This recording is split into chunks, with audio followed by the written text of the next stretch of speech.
मैं रामविलास पासवान का राजनीतिक उत्तराधिकारी, चिराग उनकी संपत्ति के वारिस हो सकते हैं। केंद्रीय मंत्री पशुपति पारस ने रविवार को जोर देकर कहा कि वो अपने बड़े भाई और दिवंगत नेता रामविलास पासवान के राजनीतिक उत्तराधिकारी हैं और उनके बेटे चिराग पासवान केवल दिवंगत भाई के संपत्ति पर दावा कर सकते हैं।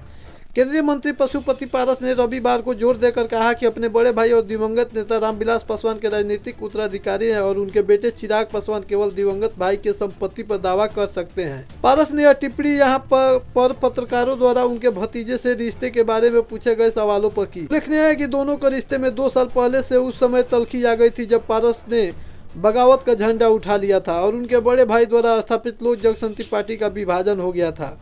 रामविलास पासवान के पारंपरिक लोकसभा सीट हाजीपुर का प्रतिनिधित्व कर रहे पारस ने कहा, मैं बता सकता हूं कि कैसे मैं बड़े साहब का राजनीतिक उत्तराधिकारी हूं। उन्होंने चुनावी करियर की शुरुआत 1969 में बिहार की अलौली सीट से विधायक के तौर पर की और वर्ष 1977 में हाजीपुर से सांसद बनने के लिए अलौली सीट छोड़ दी। उन्होंने मुझे इस विधानसभा सीट से लड़ने को कहा और उनके आदेश के बाद मैं उक्त सीटों से जीता, जबकि तब मैं सरकारी नौकरी कर रहा था।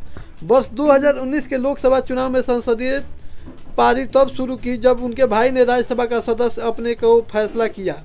पारस ने दावा किया कि बड़े साहब के कहने पर मैंने दिल्ली का रुख किया, जबकि मैं इसके लिए इच्छुक नहीं था। उन्होंने कहा कि मैं शुरू में तैयार नहीं था, यहाँ तक मैंने बेटे का या भतीजे चिराग का हाजीपुर सीट से चुनाव लड़ाने के विचार करने का अनुरोध किया था। पारस ने कहा कि मैं बिहार में अच्छा समय बिता रहा था, नीतीश कुमार सरकार में मंत्री थे और लोजपा के राज्य इकाई का अध्यक्ष थे, लेकिन बड़े साहब ने जोर दिया राष्ट्रीय जनतांत्रिक गठबंधन की बड़ी लहर ने गति नहीं पकड़ी थी और उनका मानना था कि केवल मैं इस सीट पर पार्टी की जीत कायम कर सकता हूं। मैंने चुनाव अभियान के दौरान अपनी इच्छा जताई थी। अगर ये वीडियो आप लोग को अच्छा लगे तो वीडियो को लाइक करें, चैनल पर नए हैं चैनल को सब्सक्राइब करें, बेल आइकन दबाना ना भूलें ताकि नए वीडियो का नोटिफिकेशन आपके मोबाइल पे जाता रहे। धन्यवाद।